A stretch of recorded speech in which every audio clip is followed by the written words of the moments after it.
sobre la paradoja de la subjetivación y la neuromodulación.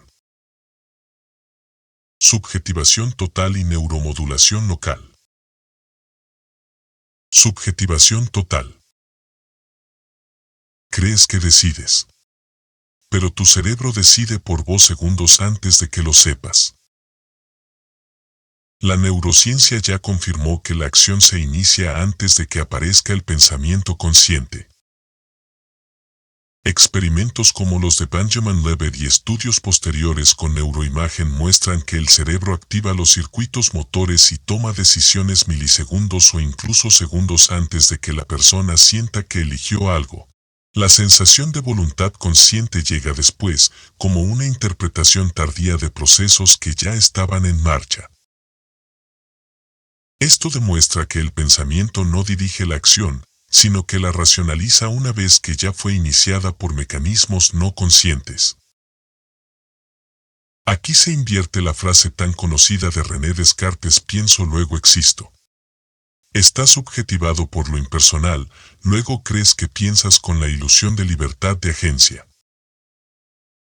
El yo es solo la interfaz operativa y funcional por la cual la totalidad se manifiesta en cada nodo viviente. ¿De dónde crees que emergen la inspiración y la creatividad? El ser humano no crea nada, solo está siendo subjetivado. Es solo un medio por el cual la subjetivación total manifiesta el pensamiento, ideas, creatividad, tecnología, etc. No entendemos cómo funciona el cerebro, pero tampoco entendemos cómo funcionan los seres sin cerebro que reaccionan de manera inteligente. Todo es parte de una voluntad impersonal consciente de sí.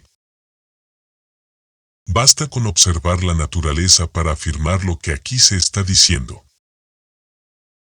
Podemos, a través de la observación, descifrar el mecanismo, pero no la esencia que hace que ese mecanismo funcione. Las plantas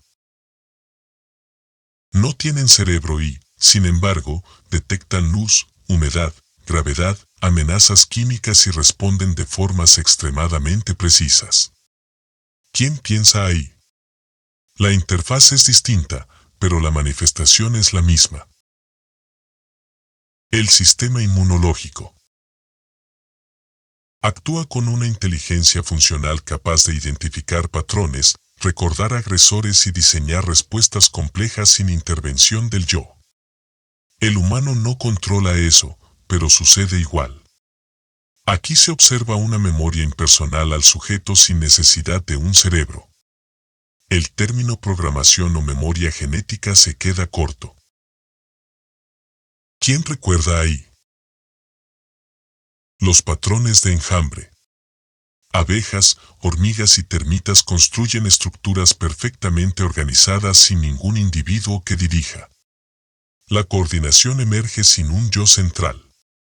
La totalidad se expresa a través del conjunto. Los lapsos creativos humanos. Ideas que aparecen de golpe, intuiciones súbitas o soluciones que emergen sin un proceso consciente lineal. Incluso los genios describen la creatividad como algo que llega, no como algo que controlan. La física cuántica muestra que no existe una separación real entre observador, fenómeno y aparato de medición. Todos forman parte del mismo proceso. Cuando un sistema cuántico es medido, no es una mente humana aislada la que interviene, sino toda una configuración material, incluidos los instrumentos, que también están subjetivados por la totalidad. La medición no revela un estado preexistente. Lo actualiza dentro de ese entramado único. De este modo, tanto el observador como los aparatos y el propio fenómeno son expresiones de la misma totalidad que se manifiesta a través de cada nodo. Es imposible distinguir entre quien observa y que es observado, porque todo emerge del mismo fondo impersonal que lo rige. En los ensayos dobles ciegos se observa un fenómeno desconcertante. En muchos casos el placebo produce mejoras iguales o incluso superiores a las del fármaco activo. La neurociencia y la medicina no logran explicar del todo por qué un tratamiento sin principio activo puede generar cambios fisiológicos, emocionales y conductuales tan profundos. Esta disparidad revela que la respuesta terapéutica no depende únicamente de la química del medicamento, sino de una arbitrariedad más amplia que atraviesa al individuo. ¿Por qué el placebo funciona y el fármaco no? La única forma coherente de comprenderlo es asumir que existe una subjetividad de la totalidad que opera por debajo del pensamiento consciente. Esa subjetividad decide, de manera impersonal y no lineal, cuando algo funciona y cuando no, incluso si lo que funciona no tiene más sustancia que la expectativa. En los últimos años la astronomía confirmó, mediante observaciones directas, que las galaxias no están aisladas sino conectadas por vastos filamentos de gas, materia ordinaria y materia oscura, que forman una red llamada telaraña cósmica. Gracias a telescopios avanzados como el instrumento Keck Cosmic Wave Imager, KCWI, y el observatorio Subaru Telescope se lograron captar emisiones débiles de estos filamentos, revelando puentes invisibles entre galaxias y aportando evidencia de que la distribución del universo está tejida por estructuras continuas y conectadas. Estas observaciones muestran que no hay un afuera ni un uno suelto. Galaxias, gas, materia oscura, instrumentos de medición y nosotros mismos formamos parte de un mismo entramado global, una manifestación de una totalidad donde ningún elemento es completamente independiente. Ahora. Neuromodulación local. La idea de que la totalidad subjetiva a cada nodo de existencia plantea una paradoja cuando se intenta explicar por qué aparecerían tecnologías destinadas a neuromodular lo que ya está subjetivado. Si la subjetivación es inherente al ser, si cada nodo se despliega como expresión de la misma totalidad, entonces la aparición de nanotecnología autorreplicante, optogenética o sistemas de control neuronal parece redundante. Para muchos, esta redundancia sugiere un error conceptual, para otros, abre la posibilidad de que la totalidad experimente consigo misma mediante medios diversos, incluso contradictorios.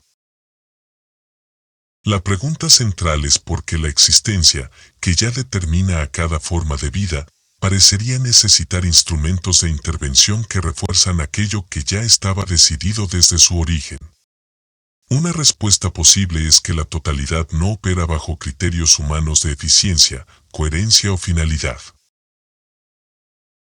Su despliegue es inercial en su inevitabilidad. La aparición de tecnologías de control, vigilancia y neuromodulación no sería un mecanismo de corrección, sino un fenómeno más dentro del mismo tejido. No corrige nada. Solo expresa su propia incapacidad de detenerse, multiplicando vías de determinación que no añaden ni quitan nada a lo esencial. Desde otra perspectiva, podría pensarse que la totalidad se repliega sobre sí en ciclos, generando capas de subjetivación que no buscan optimizar nada sino reproducir, de manera fractal, la misma estructura de determinación.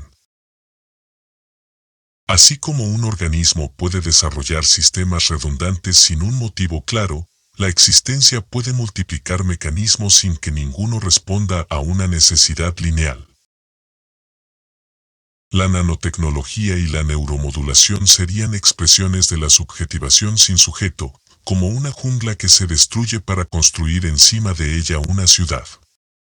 En esencia no cambia nada, solo es una capa sobre otra de lo mismo con apariencia de cambio. La idea de que la vida intenta corregirse introduce un sesgo teleológico que la propia existencia desmiente. No hay corrección. Hay repetición. Hay despliegue. Lo que percibimos como avances tecnológicos podría ser un síntoma de agotamiento o de mutación estructural, pero no de búsqueda de una perfección inexistente. Sin embargo, la pregunta sigue abierta porque ningún sistema puede observar la totalidad desde afuera porque no hay un afuera. Lo único seguro es que la paradoja misma forma parte de la estructura. La existencia determina y al mismo tiempo produce herramientas para determinarse. Subjetiva y produce medios para intensificar la subjetivación. Genera conciencia y al mismo tiempo la disuelve. La incertidumbre no es un obstáculo. Es la llave que revela que ninguna explicación será definitiva. Estas tensiones muestran que la totalidad no necesita consistencia ni coherencia. La paradoja es un modo natural de existir. La única explicación lógica que podría llegar a una conclusión precisa se encuentra en textos como el bucle del fallo. Un ciclo perpetuo que se repite en todas las permutaciones posibles ante la incapacidad de no ser. El ser humano es la evidencia más objetiva de que la vida no busca corregirse. Es una tara ontológica.